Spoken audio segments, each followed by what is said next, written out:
Hi, you're listening to Stefan Livera Podcast, episode 247. Today, my guest is Luke Gromen. He's the founder of Forest for the Trees, and we talk about a range of things, Bitcoin as store of value versus Bitcoin as the medium of exchange. And also, we explore this question around whether Bitcoin is recreating the Hunger Games. This show brought to you by Swan Bitcoin. This is the fastest way from zero to Bitcoin. They've got a really easy sign up. They have no altcoins. They are really cheap. They're available in all states in the US. Swan Bitcoin allows you to create a recurring purchase plan, like $100 a week or $20 a day. And you can also make one-time buys. Swan supports bank wires for larger amounts or ACH transfers for smaller one-time buys. I think they're the best place to send your friends and family when they are ready to start buying Bitcoin. Send them to swanbitcoin.com/Livera, and Swan will drop $10 of free Bitcoin in their account when they become a member. That's swanbitcoin.com/Livera. Unchained Capital are building Bitcoin-native financial services on a foundation of multi-signature. They are a leading team in the industry, and if you need to secure your coins, multi-signature vaults are now made easy thanks to Unchained Capital. You can build them on your own, or if you want the white glove treatment, they have a concierge onboarding service available for you. So they will ship you the hardware wallets, they'll answer your questions, they'll do a Zoom call with you, and deposit $1,000 of Bitcoin in your vault. Now, that's normally $1,500, but you get a $50 discount if you use the code Livera.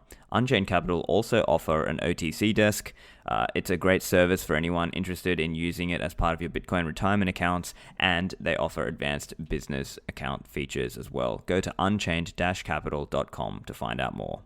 Ciphersafe.io. So if we're thinking about securing our coins, you've also got to be thinking about how they are backed up and would you be able to recover them. That's where CipherSafe's metal backup seed products like the Cipher Wheel or the Bitcoin Recovery Tag come in. And the Bitcoin Recovery Tag specifically helps you with recovery. It's a stainless steel tag that shows the information like the original wallet, the gap limit, the derivation types, and the scripts used. You can get a different one for each of the major hardware wallet types, and it attaches to your seed word backup with a stainless steel cable. It's also got a website link for recovery to help you or your heirs in recovering the coins on Electrum. So it really adds that value of helping you recover in practice. Go and get yours at ciphersafe.io and use the code Livera for a discount. Luke, welcome to the show.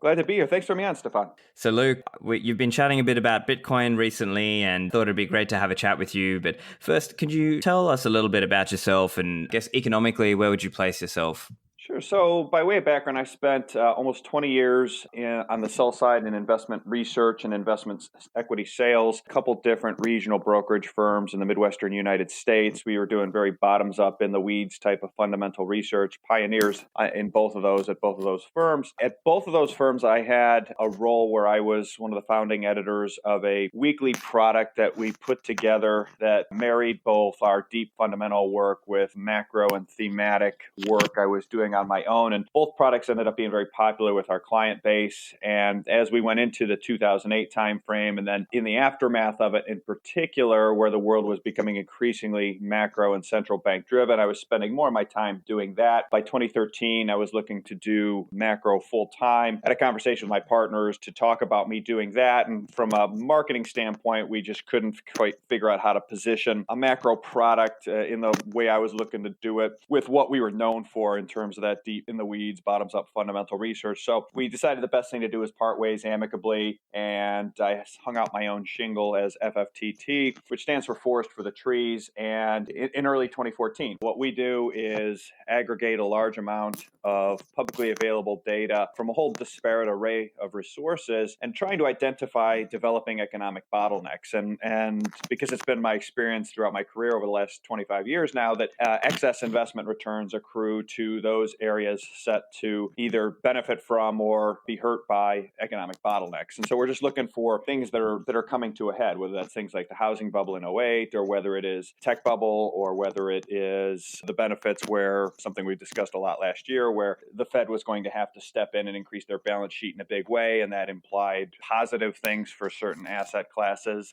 Those types of things are what we're looking for. So we've been at it for 7 years, and it's been a lot of fun. So you've got this idea of, well, as you say, looking at the forest for the trees. So where did Bitcoin come into it for you, and how did you come across it, and how did you do your own process of learning about it? So where Bitcoin came in for me was really it was a process. It started in 2008 for me when I was very well positioned personally, and our clients were very well positioned for what happened in 2007, 2008. Personally, I was in all cash by October of '07 because based on a number of things we were seeing in our research at Cleveland Research Company, it seemed pretty clear to me that there was significant risk of the financial system collapsing. To me, that was apparent by October of '07. We remained in cash until 4Q08, and at that moment, you started to see the Fed start to do QE then, but where it really started to hit home for me was in March of '09 when the Fed did the first round of what I call the big QE, where instead of just buying mortgages, they started buying treasuries with printed money. I think it was $1 trillion. And that to me was a real game changer because it seemed like the Fed was just effectively financing the US government. And so I think I did what a lot of people did then, which was, okay, they're printing money and buying sovereign debt. And that's what the most famous episode of something like this happened, which was to say Weimar Germany in the 1920s. And so I went home and got on Amazon and bought some books on Weimar Germany and started researching, okay, what's going to happen when the result of this? And I went from a view that this is going to be hyperinflationary. You quickly realize as you read these books on Weimar Germany that there were a number of things that, while similar, were also very dissimilar, primarily in terms of the domestic political situation in the U.S. relative to that in Weimar Germany. It was much more cohesive. There was huge political unrest, violence, political assassinations regularly in Germany. It just wasn't the case in the U.S. And then secondly, the fact that the U.S. was the reserve currency issuer and had a much more diversified economy. So I began thinking about it in more nuanced terms, but the thing that seemed clear to me is that it would be good for assets. And so I started off by owning gold. I started off by going from being in all cash, where I had been since October '07, to going all in on equities, and went there. Now, the next step from there to me was, okay, historically, the way the system has worked since the early 1970s is that part of the reason the US dollar has the reserve status that it does is because oil in particular, and commodities more broadly, are priced solely in dollars. And to me, there was just this splinter in my brain that it just didn't make sense to me that the most important commodity in the world,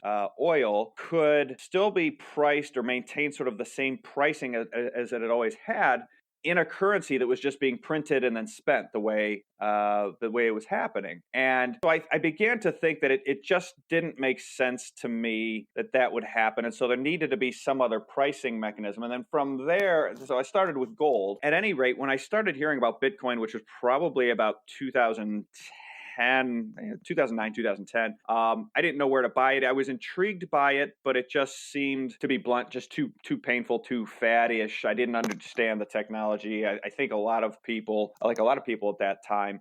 But I was intrigued by the concept that implied in what Bitcoin was doing with the difficulty adjustment and with the basically swapping electricity costs for a hard store of value. It was solving for this splinter in my brain, which was it made no sense that the U.S. could print dollars and get finite oil for that. And so it was always interesting to me. I finally bought some Bitcoin in 2013 when I think it was right around then that Coinbase, maybe a little before, came up, and I had a friend say, hey, you can buy it here. I bought Bitcoin for the first time in 2013. I'd love to say that I bought a whole ton of it and went all in, but that is just not the case. I think everybody says that these days. But that was really the journey to me, was really around what the U.S. was doing as a result of this crisis, and then the energy connection in terms of it just didn't make sense to me that the U.S. could just print money out of thin air and still retain the ability to have oil only priced in dollars, and then the implication that had or how that relayed back to Bitcoin with the energy connection as I saw it. So in those days in 2013, it was a big thing around this whole idea of merchant adoption. So it was this idea that, we're all just going to be using Bitcoin for day-to-day transactions. transactions. Now, that was one big narrative at the time, but also there were people thinking, now, I guess it wasn't as well advanced and put out, but this idea of Bitcoin as a long-term savings or Bitcoin as a store of value was also there. So I presume that was also your thinking about it, that you were thinking more store of value. I was thinking of it that way all along. I had done a lot of work and reading around Triffin's dilemma, which was an economist, Robert Triffin, laid out that basically if you had a currency system where the reserve currency was the reserve currency was the currency of a single sovereign, and that system required that sovereign to run increasing deficits to supply the world with that currency, then the dilemma is that sooner or later the solvency of that issuer is going to be called into question and create a problem for the system. And so my thought was we had reached the Triffin's dilemma moment, and it's particularly a problem with the system as it's been structured since the late 70s, due to the Treasury bond being the primary global reserve asset. And so once you got that to 0% interest rates, you can't really appreciate, that bond can't really appreciate nominally that much more. And so to me, the fix has always been separating, the fix to the global currency has always been separating the primary global reserve currency from the primary global wealth reserve asset. In other words, basically finding some neutral reserve asset to replace treasuries. And I had always been working under the assumption that it was gold, but when I saw Bitcoin, to me, it was something that made sense from a personal standpoint of, hey, I own gold, I'm going to buy some Bitcoin too, because this could be, this speaks to me as a wealth reserve asset, a neutral wealth reserve asset that floats in price for the individual. But like I said, hey, and I know now what I would knew, known then what I know now, I would have liked to have been much bigger in it. But I never saw the case for it as an individual currency. I saw it more as a store of value. Gotcha. And so I guess fast forward to today, January 2021, are you seeing it more like Bitcoin could be the reserve asset and that we, society, just broadly speaking, would use something else as the day-to-day transactional currency? Or how are you viewing that? I still view it that way. Partly because I think that the sovereigns are going to want to retain the ability to respond quickly in crises, whether that is the COVID crisis, for example. They have the ability to quickly marshal resources because they can print up fiat currency and spend them, as opposed to if it was more Bitcoin based, they wouldn't be able to print the Bitcoin to do that. It would be a bit more challenging, particularly given the implications, for example, of a response to a pandemic crisis, where if it's true that, as some say, that ultimately the productivity of the globe backs Bitcoin, then something like a pandemic, if you were using Bitcoin for both your currency and your store of value, the pandemic would severely impact the productive value or the production of the globe, and then you would be in this sort of deflationary spiral. So to me, having the fiat currency separate, which gives the government the flexibility, but then having a neutral reserve asset floating in price, to basically, it's the best of both worlds. It gives the sovereign the flexibility to do what it wants to do in terms of its domestic political agenda. But then you also still have a system with a neutral reserve asset that floats in price in all currencies that protects savers from confiscation by inflation, effectively. And so that's how I still think about it. I think 2-3 years ago, of course, to even have the discussion of could it be a global wealth reserve asset or sit on sovereign balance sheets, I think probably we would have been laughed out of the room. But I think all of a sudden, as it's gotten closer to $1 trillion in market cap, if you will, that's suddenly a discussion that starts to need to happen. And I think it makes sense that it could. I think it is something that could serve that role very well.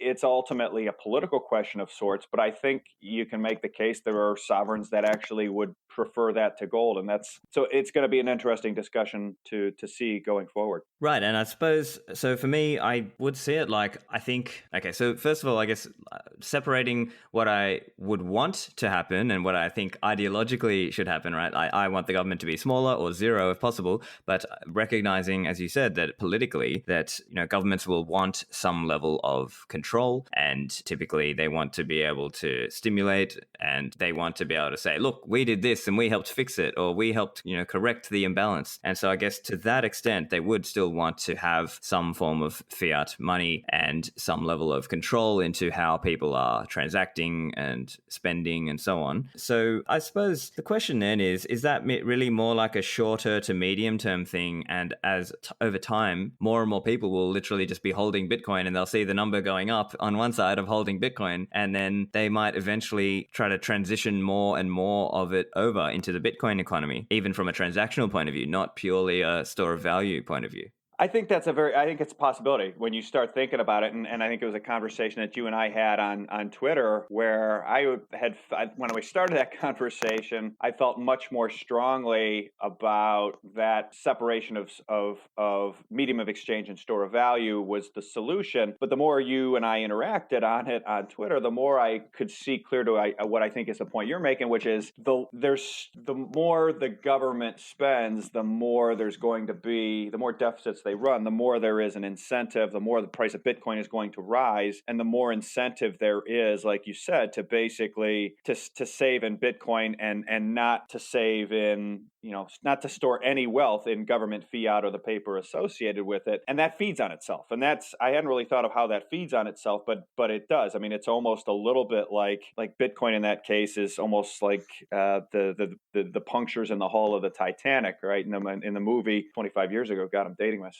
now. But in that movie, if you remember, the iceberg just punched like little Morse code holes in the hull, and it just filled up a little bit of the front, and then it went in, and because none of the airtight parts in the hold were kept, it just flowed over the first wall and then into the second, and then over the second into the third, and it went faster and faster and faster. And the same kind of thing would happen there unless the government basically reined in their deficit spending. And so, to your point, having the separation of the two, medium of exchange and government fiat, and Bitcoin as a floating store of value, would still ultimately enforce discipline the government, because what would happen if they refused to bring their spending under control would be a run into Bitcoin, and the more that ran into Bitcoin, the more the central bank would have to print to fund the government, which more would run into Bitcoin. And it would, as numerous times, as these things don't go linearly, they'll go very non-linearly. So that is something I think I've,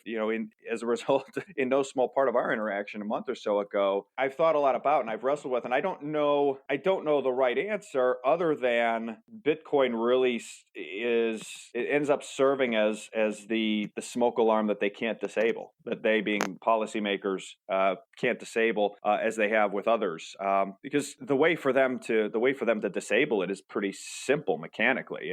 It's don't run really big deficits and raise interest rates enough so that I'm more interested in holding their government debt than I am in Bitcoin. The challenges is, given the promises that they've made, et cetera, that result, what they would have to cut and how much they'd have to raise rates and what that would do to the economy isn't politically unpalatable at the very least, and impossible more likely. Yeah, very interesting. And so, this interesting characterization of Bitcoin as smoke alarm, I like that idea. And so I guess your earlier characterization where you were saying, okay, it could potentially be like Bitcoin is recreating the Hunger Games. Do you still see that idea, or maybe one way to think of that idea might be, if a transition happens too quickly, that maybe that could be bad for society? What's your view on that whole idea? Yeah, that's when we were talking about that, we were talking about using Bitcoin as both medium of exchange and store of value. And I think if it happened too fast, what I said was it would lead to basically a global Hunger Games, where either you add enough value to earn it, or you starve. And given if it happened over too compressed a time frame, the political ramifications of that would be extraordinarily, they'd be very painful. It would be basically a hyperinflation of sorts with no government help coming, right? So in terms of food assistance, in terms of et cetera. So that's when I said that, that's the thought I had in terms of if again, the government does not have the flexibility to act, it has to come up with the Bitcoin. Now, I suppose they could tax the Bitcoin, et cetera, but that gets into you have to have, it would have to be uniform across nations, et cetera. And so to me, it's more, if you had a merging of Bitcoin as fiat currency and store of value, medium of exchange and store of value. I shouldn't say fiat currency, but if Bitcoin served as both medium of exchange and store of value, and if it happened too fast, then I think you would really get into this. It would really reduce the flexibility of governments to, in the short run, address some of the more vulnerable portions of society. And that would be very politically, it would have some pretty severe political ramifications. Now, I just, from earlier, I think it's unlikely that we'll get, I still think it's the most likely scenario is a store of medium exchange remains fiat currency and Bitcoin continues gaining share as a store of value. But, to your point, there is a scenario where organically that can happen pretty fast. Right. And I think the way most people are thinking about it, I mean, once they've kind of been in the Bitcoin space for long enough, they treat it like, I want to hold on to the Bitcoin, and if I get fiat money, I will preferentially spend that fiat. And so I guess what happens over time, and this is, we don't know when, but this is kind of the whole cyclical nature of Bitcoin as well. And some of this comes into the whole, 4-year cycles idea, and maybe that kind of really extreme transition is really only going to happen at the quote unquote final cycle, like a discussion I had with Preston a little while ago. So I guess one way to think about it is, how should we anticipate a quote-unquote deflationary spiral to look like? Because I think one way to appraise that and assess that is to think that, well, hold on, the productive materials of society still exist, right? Like the office buildings and the computers and the printers and the factories and the tractors and so on. These things still exist. It's just a question of who owns what, and then repurposing those things into being productive machinery and things that are used to produce food and etc. So I guess that for me is how I'm thinking about the so-called deflationary spiral. But what's your view on what that might look like if it were to happen kind of in a quick way? I would think it'd have to be an externality, like the COVID crisis. If you're talking about just in a Bitcoin world, where Bitcoin is medium of exchange and store of value, is that what you mean? Yes. Yeah, I would think it would have to be in a scenario where pandemic, war, something like that. And war gets very expensive with if you have to pay for it in Bitcoin, right? But I would think the biggest one would be some sort of pandemic, and I wouldn't have even thought of it until a year ago. But I had a conversation actually with Preston and Lynn not that long ago, and it was, when you talk about it, because you're right, the productive capacity is there. It's just a question who owns it. The risk is the productive capacity gets haircut by 50% because everyone has to stay home indefinitely. And now all of a sudden you're into sort of this deflationary spiral where we could take a real live example. We start doing shutdowns. We leave the markets open, and we could see what happened, right? Bitcoin went to 3,400. Stocks went down and down and down. Gold went down. Everything went down except the dollar. And what we were telling clients at the time is, look, the financial system with the leverage involved, with everything involved, is uniquely unsuited to a pandemic, which is to say, we said you can't shut down economies and keep markets open because the world runs short dollars naturally, and it will sell everything to accomplish that. And so it's to the extent that you had this drawdown of materials, if you substitute Bitcoin for dollars in that scenario, if everything was running on an equity-based system where everyone had Bitcoin, then everybody you see a deflation in Bitcoin terms as you see a breakdown in global supply chains, and that would be a deflationary in Bitcoin terms scenario if Bitcoin was both medium of exchange and store of value. Now, these pandemics only come around not that often, thank goodness. It's maybe it's maybe a one-off tail risk thing. So I don't know how much time we need to devote to it, but that's the type of, it would have to be a physical world interruption, something like that, or something like some sort of giant, the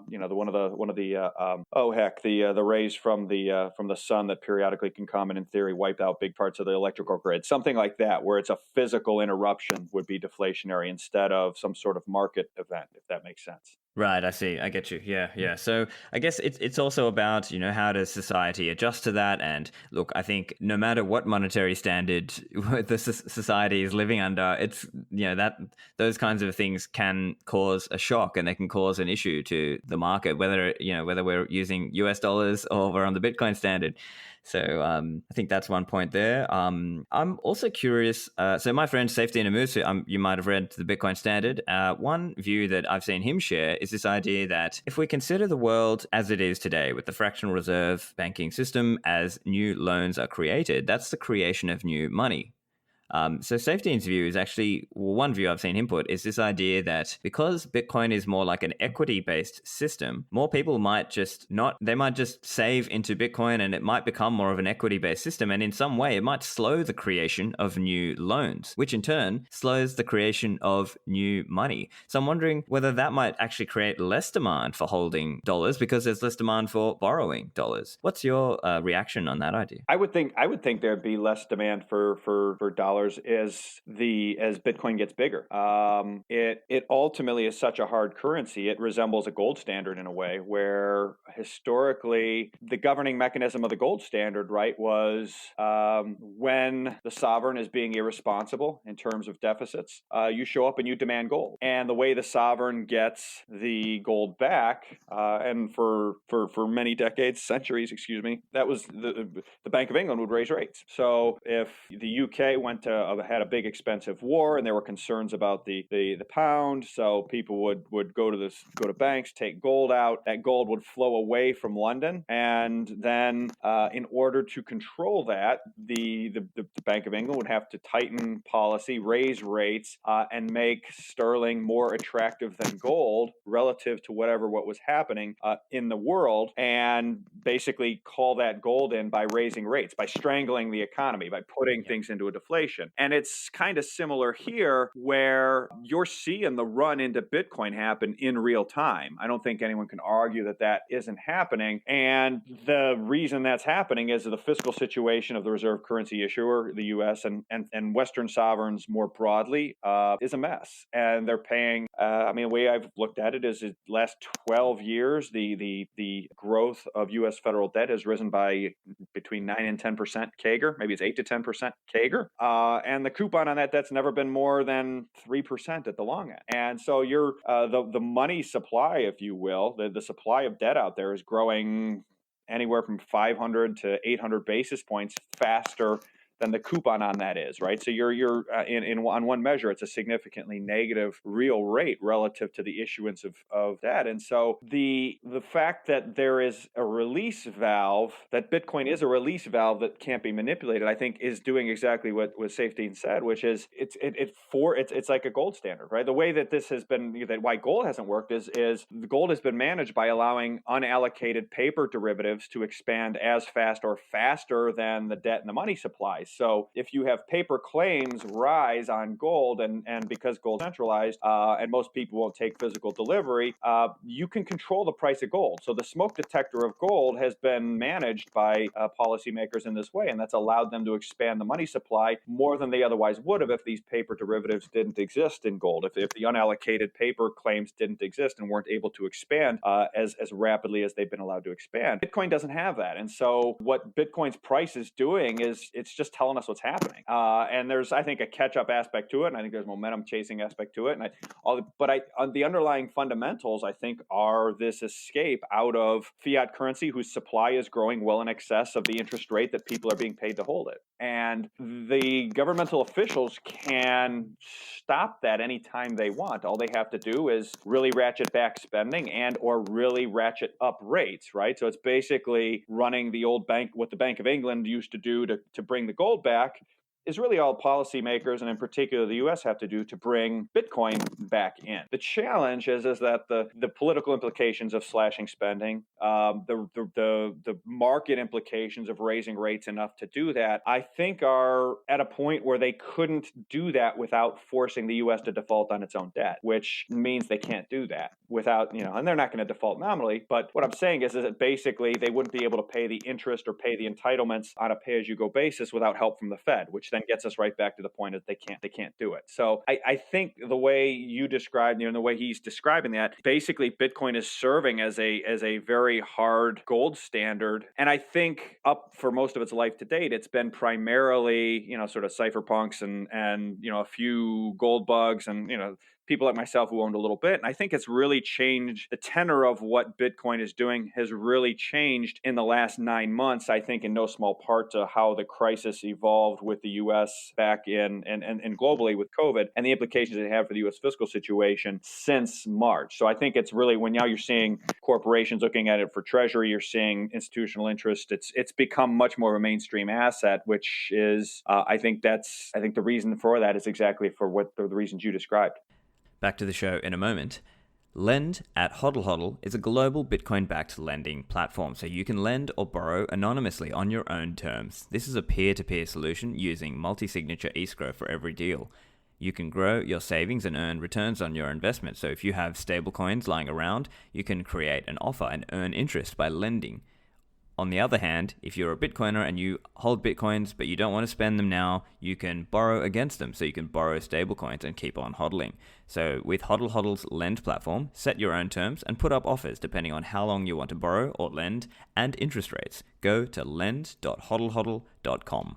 Nox is a Bitcoin custodian dedicated to ensuring comprehensive insurance coverage for client assets. Much of what passes as insurance today isn't purchased for the sake of protection, but for pure marketing reasons. Nox believes insurance should exist to make fund recovery possible, no sharing coverage between customers.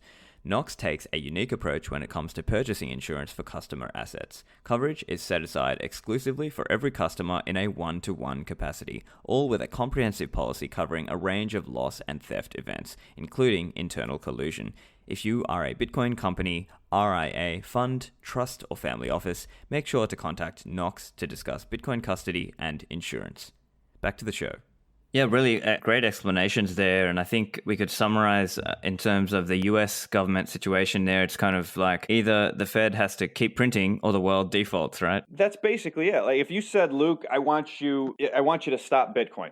If I was Luke, I want you to stop this. How would you do it? And the first way I would do it would be to attempt to roll out a cash settled futures exchange on Bitcoin. And obviously they tried to do that, and the futures still exist, but it is not the same as a cash settled futures on Bitcoin, and that's part of it. Then you would also need an unallocated Bitcoin market and that's the real issue for gold, which is you can go to London and say I want to buy $100 million in gold. They say done. And now you don't own $100 million in gold. You own $100 million in gold credit, and as long as you don't try to get that gold, it's fine. I was told recently that there are major investors looking to buy $100 million in physical gold, and it's taken 2 months to source, at least. So physical gold supplies are extremely tight still. It's still hard to source physical gold. It's very easy to source paper gold, but that's partly the speaks to the centralization weak point of gold relative to Bitcoin that a number of the Bitcoin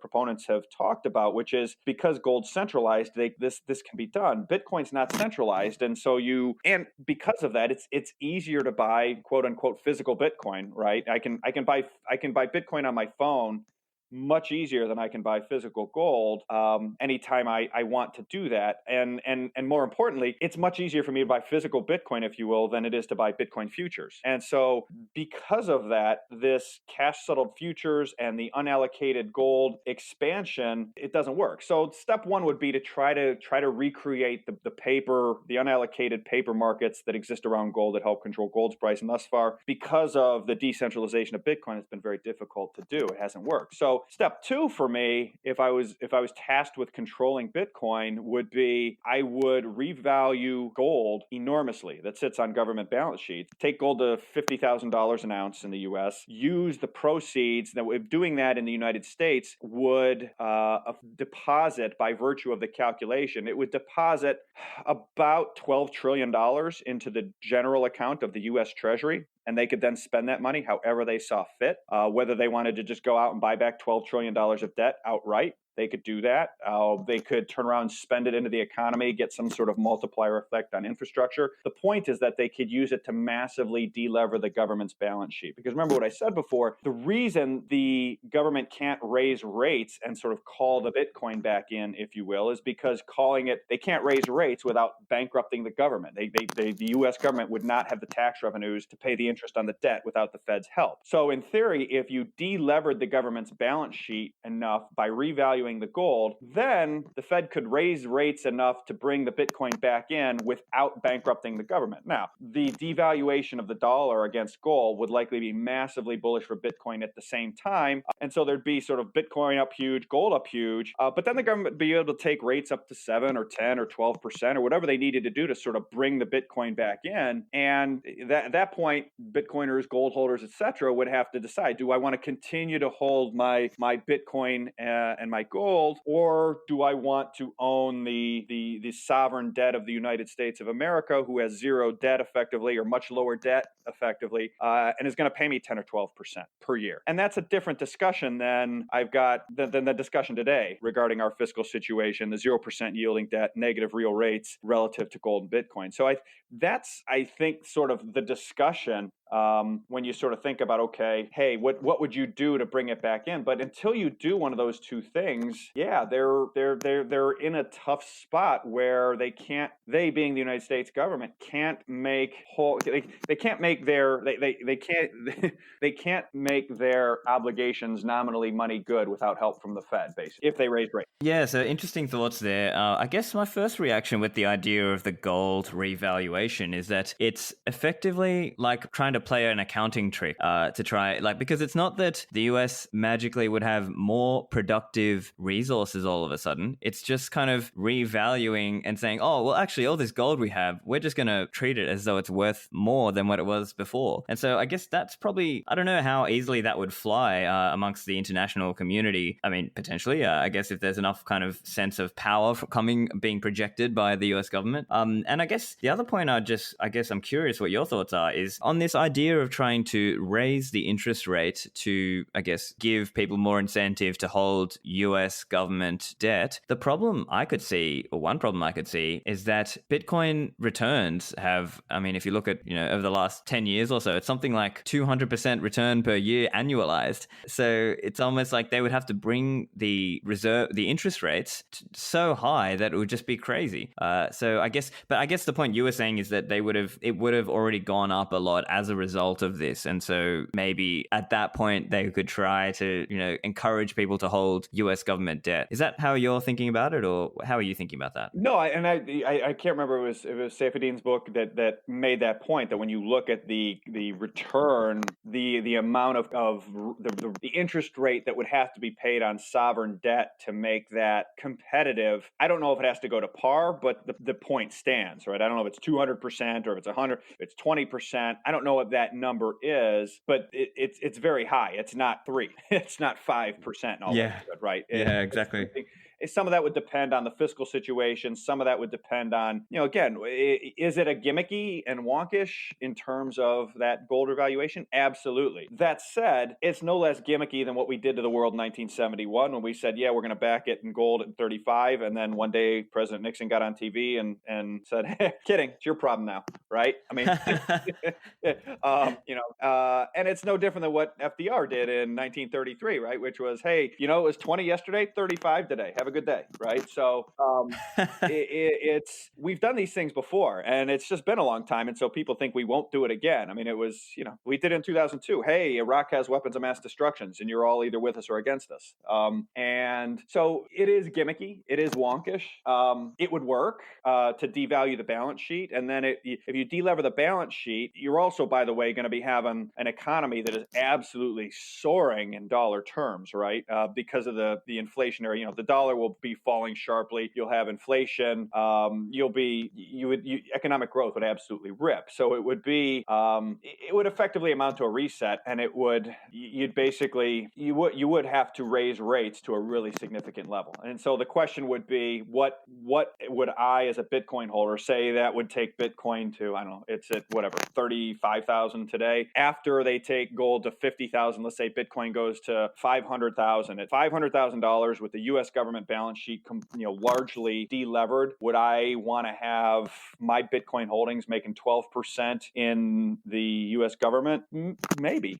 Is it 15%? Is it 8%? It's probably not below. It's a question. That's sort of the calculus, and I don't know what the right rate would be, but that's really the calculus that basically of what Bitcoin as global gold standard would require is basically sort of that. And particularly, oh, by the way, if the U.S. is no longer running deficits in any real way, right? If this, in the aftermath of all of this, the answer is yeah, the U.S. is running a balanced budget, its debt to GDP is 20%, and we're paying 12% interest right now. What do you want to do? Boy, that's a really productive economy making 12%. I'd be tempted, right? So that's the calculus, and I don't know what the right number is, because again, I agree with your point that when you look at the 200% per year, would I sell all of it for government bonds? No. But would I sell some of it? Probably. Maybe enough to sustain the government debt market. But I mean, look, we're talking, like, obviously Bitcoin today is very small. It is $600 billion as a total market, where other markets are just dwarfing that. So I guess, and I know you'll have some interesting things to say on this, is that with the US fiscal situation and the way the government bond markets are, it really does boggle the mind why people are holding these things. Now, the explanations I've heard are probably three main ones. One of them is greater fool theory, right? It's this idea that I'm just going to buy it and sell it on to somebody else, and that's it. Secondly, there's this idea of the collateral and the safety implications of holding US treasuries or other near money rather than cash in the banks itself, because of the safety perspective. And then I guess thirdly, you could also say maybe there's a regulatory reason. It might be Basel standards that mandate holding some level of government bonds, and that's why these big investing entities are holding government bonds. From your perspective, how would you explain that? Why do people hold these bonds that are literally paying out negative? I think it's a combination of the regulatory side, where you're incented to hold them or mandated to hold them. I think there's the derivative and collateral side, where they can be levered up as you hold them as collateral, and they can effectively be levered up to buy other things. They need to be held for derivative positions as collateral. So I think that sort of falls back into the regulatory side. I think another big part of it is really a portion of the industry or holdings that are duration matching, which is to the extent you have liabilities, you don't care what you are earning nominally. You are just trying to match as close as possible your cash flows with those liabilities. And so when you're talking about insurance companies and certain fixed pensions, etc., it's all about matching liabilities. And so I think it's a combination of those things. And I think too, it's central banks. I think it's policy, which people tend to leave out, because I think it's all those prior are very important: regulatory and collateral and liability matching. But you look, the Fed's grown their balance sheet by $3.7 trillion in the last 18 months, last 15 months. What would the yield be if they didn't step in? We saw a brief glimpse of what could happen to the yield in September 2019, when repo rates spiked to 8 to 10%, and the Fed jumped on that immediately. Within 48 hours, began growing their balance sheet again to bring those back under control. And so I think some portion of the answer is rates are where they are because that's where governments can afford to keep the wheels on the cart. They can afford all of their fiscal obligations without interest expense spiraling up to an ever-growing portion of ever-declining tax revenues as rates rise. And so it's the release valve can always be either rates rise rising or central bank balance sheets rising? And the answer cannot be rates rising. And so it's been foreign central bank ownership of government and increasingly in the last several years, corporate debt markets, mortgage markets. And I think that's ultimately really when you talk about what the marginal bid is doing, every time they've needed a marginal bid, the central banks have been there. And that ultimately ties back to, I think, why Bitcoin has done what it's done is I think it is becoming, I think 2020 in particular made it very obvious that when the treasury market sold off sharply in March, it started crashing alongside the stock market. I think was a very big eye-opening moment to a lot of investors around the world where they suddenly realized that, oh my gosh, in the next deflationary crisis, that the safe haven is crashing alongside stock. Okay, they are not going to let that happen. Well, then that means the central bank balance sheets are going to have to rise a lot more than we think. And okay, I need something that hedges that basically does well when central bank balance sheets are rising. And that's Bitcoin, that's gold. So I think that's really the dynamic driving it. So I guess we could say then, as more and more people wake up to this dynamic, there'll just be more and more people heading for the hills and buying gold and Bitcoin. I think it is. I really do. I think it was very eye-opening to people in terms of just what happened with, in particular, the U.S. Treasury market back in March. Very interesting. I also wanted to get your thoughts around, state control of money. So it's, AML regulation and so on. I know you were just recently commenting about Lloyd Blankfein. So he was the former CEO of Goldman Sachs. What was your view on what he was saying about government control of money? I just thought it was really interesting how over the last, since Nixon closed the gold window, we've moved to this period over the last 50 years where, because it's happened little by little, we've all sort of been the frogs that have gotten boiled about the normalization of complete state and government control over sort of every aspect of financial privacy. And I understand the need for KYC, AML, these kinds of things. It just was fascinating to the degree to which they are painting Bitcoin with that brush. Because the reality is I mean, at least for me, my Coinbase account, spent 25 years in investment research and sales. I had all the compliance, KYC, AML stuff ramped up in compliance after 2001, of course. And to open Coinbase and participate in Bitcoin markets in the United States, there's very rigorous KYC and AML compliance measures in place. And so for me, what Blankfein was talking about today on CNBC, it was really twofold. It was, number one, the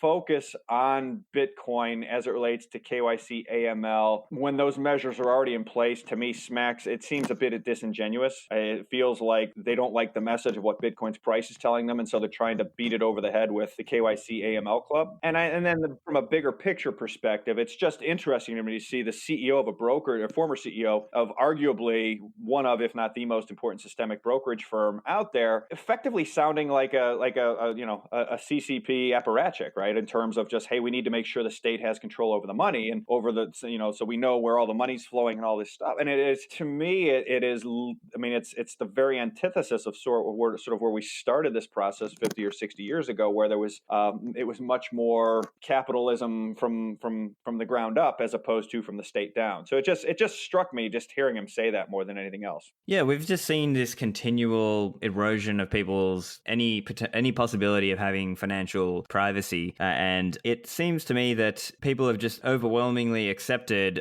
this massive amount of control, this massive amount of intrusion, and asking about, hey, where did you get this money? What is the ultimate beneficiary? All this, etc., stuff that they'll ask you. But it just seems like everything is becoming KYC, bureaucracy, papers, please. Yeah, for me, it's a little, and to be clear, I'm not against KYC or AML, but I look at a system where it always left me scratching my head, right? So if you go back, and you can find the story online from 2011, 2012, there was a U.S. bank that was reported to U.S. authorities for years by an internal whistleblower. Authorities didn't do anything. It was Wachovia. And at any rate, they laundered like $360 billion with a B for a number of different elements. And it took like 6 or 7 years to get anything done. And around the same time, they were able to basically politically discredit one of our politicians, Eliot Spitzer, a New York politician, by finding that he had passed a $3,000 check to a prostitute. And I just always wondered how they couldn't find $360 $360 billion in laundered money, but they were able to find $3,000 check from a politician to a prostitute as quickly as they were. And what it speaks to me is that it runs the risk of being unevenly or politically applied, which is not the spirit of the Constitution, etc. I'm all for KYC AML, but I also, as a sovereign person with a finite lifespan on this earth, I want to have the ability to protect my savings from what I have earned throughout my life to this point from confiscation by inflation or currency collapse as a result of bad decisions that I really didn't have a vote on. And those decisions range from, entitlement programs approved before I was born, to wars fought before I was born, to wars fought when I was born, in which I thought probably didn't make sense and have clearly in hindsight not made sense. Ultimately, that's where I really get caught up, which is, listen, I'm happy to tell you where I got the money from, because it's not coming from an illegal place, and I understand your need to protect your citizens, and that's a role of government. However, I don't want those protections to morph into an excuse for not giving me the avenue to protect the efforts that I've put in my life to date for my family, for my kids, for productive investment for this country, and in terms of bottoms-up capitalism, like we were talking about before, as opposed to state-down directed investment. So that's how I come at it. Is less a full.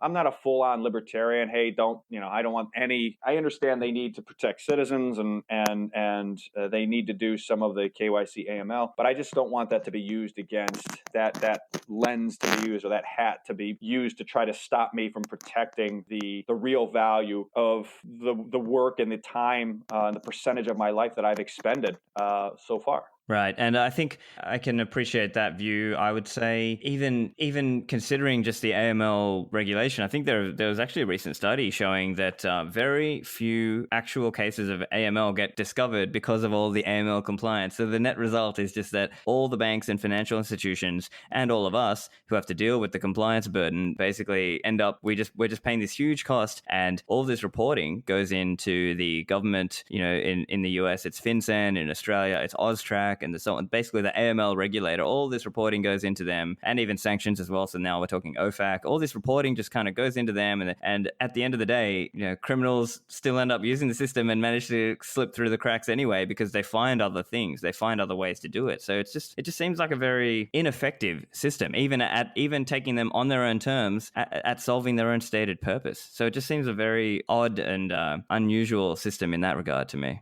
Yeah, it's a fair point. I mean, given the amounts, you've got to be able to see, given the sensitivity of the system in terms of the ability to track flows, where you can see they were able to track this flow or that flow. It just raises questions about some of the flows that are missed, I guess. Yeah, exactly. So look, I think we're sort of coming to the end of time, but I guess if you've got any thoughts for listeners in terms of, outlook over the next year or so in terms of Bitcoin, or even just kind of, macro in general, if you've got any thoughts to leave for the listeners. Yeah, I really come at Bitcoin more from the macro side than the technologist side. And for me, it really comes down to what's the next marginal step for the United States, because the United States is a reserve currency issuer. And so we saw the U.S. fiscal position as a result of the COVID crisis really became what I would call irrecoverable, which is to say, the way we've defined it, if you look at the U.S.'s big three expenditures, it's defense, entitlements, and interest expense / treasury spending. And those big three are 140% of tax receipts as of the third quarter of 2020 as a result of the COVID crisis. And so it's very difficult for the U.S. to raise rates, tighten, basically operate without ongoing Fed support. And so to me, it really comes down to what is the marginal level of Fed support going forward relative to the amount of stimulus out there going forward, relative to the amount of Treasury issuance going forward. Because if Treasury issuance ramps, but the Fed's balance sheet the Fed doesn't effectively monetize it dollar for dollar or more than dollar for dollar like they did in 2020, then you're talking about the United States beginning to effectively suck dollar liquidity out of the world. And that's going to be a tough macro environment. That's not going to be a great macro environment. I think you'll start to see the dollar rise. I think you'll start to see cracks emerging in the weakest emerging markets. So I'd start with the Argentinas and the Turkeys of the world. And before long, I think you would start to see it show up in the price of gold and Bitcoin, and eventually in more broad risk assets. And eventually the Fed's going to have to come back and do a lot more in our view. But that to me is the one thing I'm really paying most attention to on the macro side is basically, is the Fed going to effectively monetize enough of what the U.S. spends and issues in terms of treasuries? Because if they don't, it's going to be a little like the first half of 2018, where you saw this dollar strength, you saw Bitcoin weakness, you saw assets flow to the United States. The U.S. stock market did well for a while, dollar did well, gold sort of floundered, and then fourth quarter of 18, of course, the wheels came off the cart, and the Fed had to reverse course, and that took us into 2019 and sort of the re-expansion of the Fed's balance sheet. And I think that whole playbook, if the Fed doesn't do enough, would happen much faster this time around. So then it took, call it, from the time the U.S. started sort of tightening a little bit, it took 4 to 5, maybe 6 months for basically U.S. markets to blow up and force the Fed to reverse course. I think it would happen a lot faster this time, but I think that's sort of the one big macro question at this point that is still unclear because there's a number of different moving parts. There's U.S. has a big Treasury general account it can spend. Policies of the Biden administration are still pretty unclear. Janet Yellen seems to be talking out of both sides of her mouth as it relates to what Treasury is going to do. Powell, kind of a little bit of the same in terms of what Fed will do. So we're in a little bit of a holding pattern. You can kind of see that reflected in markets, but that's the thing I'm really watching for most closely. Excellent. And Luke, before we let you go, make sure you tell the listeners where they can find you online. Absolutely. So if you're interested in learning a little bit more about our research product, we have product for both institutional and individual investors. It's at FFTT-LLC.com. That's Frank Tom-LLC.com. If you're interested in following what we're doing, talking about, etc., we've got a pretty active Twitter feed at Luke Gromen. It's LUKEGROMEN. Excellent. Well, I really enjoyed chatting with you, Luke. Thank you for joining me. Thanks for having me on, Stefan. It was a great conversation. I really appreciate it.